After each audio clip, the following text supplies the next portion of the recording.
صباح الخير. النهارده عايز اعمل كده فيديو سريع عن كيفية اصلاح اي رجل كرسي مكسورة او رجل ترابيزة صغيرة كده مكسورة. للاسف بقالي كنت عايز اعمل لكم حاجة يعني عشان اوريكم. بقالي بتاع نص ساعة بحاول اقنع المدام تديني اي كرسي من البيت ان انا اكسره وارجع اصلحه، انما للاسف مفيش اي نوع من انواع الثقة، فهضطر ان انا اوريكم اظبط اي حاجه هنا في الورشه ونتفرج مع بعض. الفكره كلها انه مفيش حد مننا ما عندوش حاجه اتكسرت قبل كده في البيت، يا اما رجل كرسي يا اما حد قعد كسره. فطيب عايزين نخش على الموضوع بسرعه ما نتاخرش.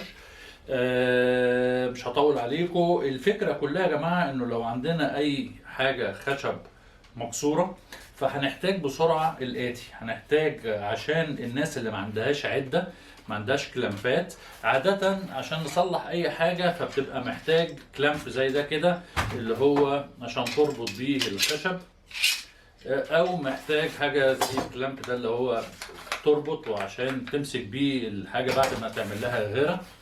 فالنهارده عايزين نحضر اي حاجه نايلون كده زي بتاعت المطبخ، وهنحضر كمان غيره ابيض. الغيره بتاع الخشب ده من عند اي حد بتاع غيره، من الناس اللي بتبيع الادوات. ده مثلا في مصر نوع غيره ابيض بتاع الخشب، بس مش هتحتاج غير الحاجتين دول وحبل. الحبل ده هو هنوريكم ليه. طيب خلينا نبص انواع الكسر ايه. في حاجتين ممكن يتكسروا. الكسر ممكن يبقى كسر خالص يعني بيبقى حتتين كده، او ممكن يبقى كسر اللي هو متعلق. المتعلق بيبقى افضل. اهم حاجه لما حاجه تتكسر عندك في البيت، اي رجل ترابيزه، رجل كنبه، رجل اي حاجه، احتفظ بجميع قطع الخشب الصغيره اللي وقعت منها.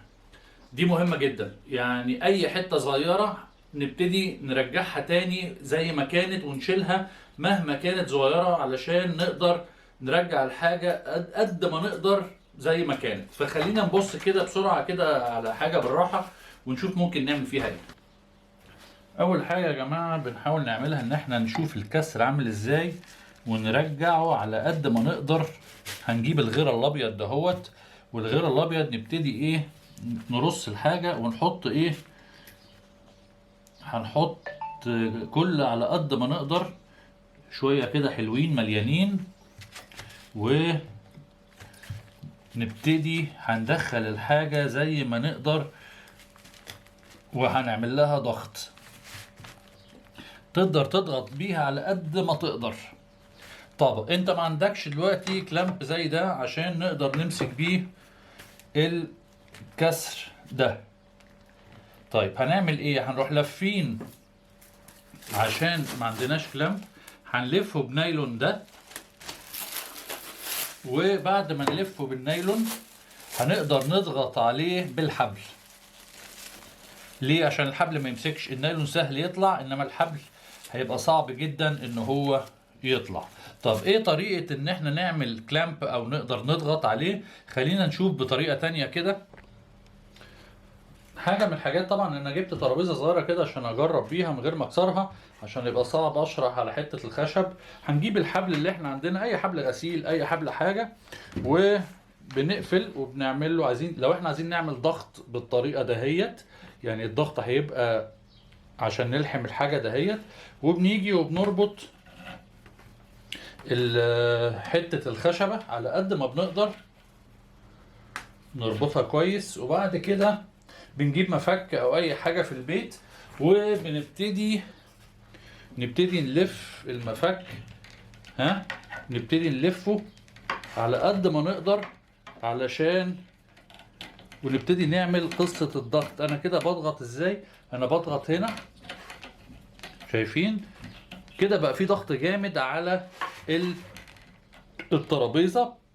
فكل اللي انا بعمله ان انا ادي كمان واحدة اهي، وادي كمان واحدة اهي، كده بقى في ضغط جامد. احنا مش محضرين ده باين في الاخر، وبنيجي وبنربط المفك في الحتة دهيت، كده بقى في ضغط كويس، ضغط على، لو نفس الشيء لو عايزينها بالعرض هنعمل نفس الطريقة، ان احنا هنربطه الحبل بالطريقة التانية، وبرضه هنلفه بمفك لغاية ما نقدر حاجة زي التريكو كده. بص ايه ضغط حتى الخشب بيعمل صوت. وبنربطه في الحتة دي بأي حاجة لغاية ما نخلص. طبعا بعد ما الواحد ما بيخلصها لازم تمسحها بأي خرقة مبلولة عشان تشيل الغيرة، وهتستنى عليها حوالي 24 ساعة. دي بقى لها ساعة ونص كده بس. هي انا عايز اوريكم الفكرة منها ايه. الفكرة منها ان احنا نبتدي بعد كده هنصنفر الزيادات. طبعا دي لو مصبوغة مش هينفع تصنفر، فعشان كده هتضطر ان انت هتجيب اللون نفس اللون وتبتدي يا دوبك يعني في الحتت اللي فيها الشروخ دي تحط عليها الصبغه بتاعتها. ما تحطش كتير، يا دوبك بس تخبي الشرخ لو كان موجود. احنا بنبتدي لو الخشب على لونه لسه او بتقدر تصنفره، فبتشيل اي زوايد موجوده علشان ما يبانش غير خط رفيع جدا من الكسر اللي كان موجود. على قد ما بنقدر بنشيل الموضوع ده. طبعا الكلام ده انا عشان ده البيت، انت المفروض لو انت هتوديها ورشه او حاجه زي كده فهو بيقص وبيحط خوابير وحاجات زي كده عشان تبقى اقوى. انما اللي لازم تعرفه انه الخشب يعني الغيره بيبقى اقوى من الخشب. الحته اللي هي متغريه عاده بتبقى اقوى من الخشب بكتير كمان. فلو شايفين شويه البودره اللي نزلوا دول ممكن اخدهم بحط عليهم شويه غيره من نفس الغيره النوع اللي انت جبته، وتبتدي بتعجنهم مع بعض لغايه ما يكون عندك محلول، وتبتدي تحطه في الفراغات علشان تملى الحته بتاعت اللي فيها كسر. الفكره كلها يا جماعه ان انتوا لو الخشبه زي ما احنا قلنا هي مش باينه قوي، بس طبعا يفضل لو تقدر توديها لنجار محترف يعملها لك احسن. انما انا بتكلم لو حاجه عندك في البيت الفينيشن بتاعها مش محتاجه يعني قوي انه يكون موضوع الحبل ده هو دي الفكره الاساسيه. بالاضافه ان انت ما ترميش اي حاجه من اللي وقعت، لو عايز ترجعها على قد ما تقدر شبه اللي كانت. هي بتبقى جامده جدا، دي بقى لها ساعتين، المفروض تقعد 24 ساعه. ما خلاص الموضوع مسك الغيره بيبقى جامد جدا، ومش هتحتاج غير علبه غيره وحته صنفره صغيره ومعاها الحبل اللي قلت لك عليه. انا بشكركم ان انتوا يعني اتفرجتوا تاني معايا على الفيديو، وندوس على موضوع الاشتراك، واتمنى ان احنا قريب جدا ان شاء الله هبقى معاكم فيديو تاني، والى اللقاء. شكرا.